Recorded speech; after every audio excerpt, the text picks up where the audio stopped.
This is it's just called The Old Coalminer. It's a charcoal sketch of how I remember him and his generation. Cheers. The coal black suit he always wore on Sunday had seen better days. Hanging loose on once broad shoulders, gripped tight by belt round gaunt and waist. Eyes like thumbprints upon a face as folded and creased as an old love letter. A constant rattle of soot-choked lungs.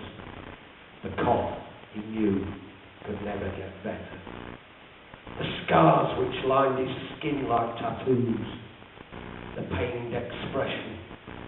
The toothless grimace.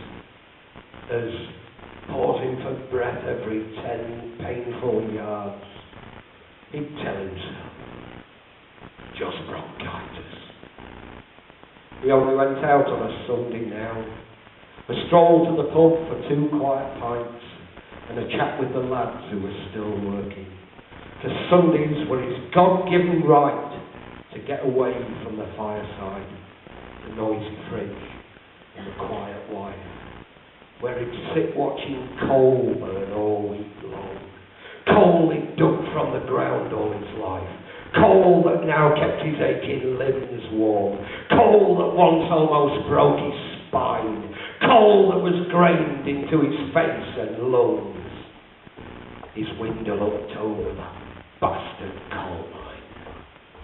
But a sip of beer and the thought of dinner waiting on the table when he got home lifted his spirits momentarily, made him feel a bit less alone, and a glimmer would gleam from his sunken eyes, as with a voice cracked as eggshell and as dry, he'd regale the lads with endless tales of when he was their age in times gone by, of the day he'd played rugby with a broken leg, of the fights he'd fought in the boxing ring. And no matter how tall the tales he told, from somewhere within, the truth would sing clear like a bell, and from the folds and gnarls of his twisted form, a shadow of his former self would come to life, be reborn for the swiftest second, and then recede, exhausted now by the weight of age. The story of the coal miner's life, writ black on Fencer's page. I saw them bury the old coal miner, and as the mourners stood around the grave, I wanted to shout, "No!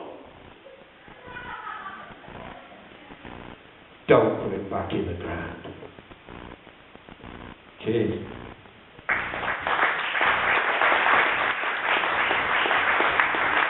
I was quite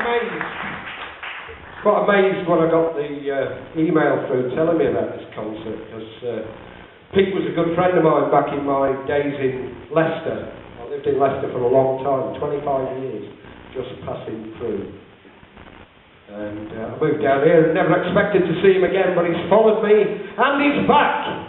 So please welcome to this stage once more for a second and final set, the wonderful, the amazing Pete Morton.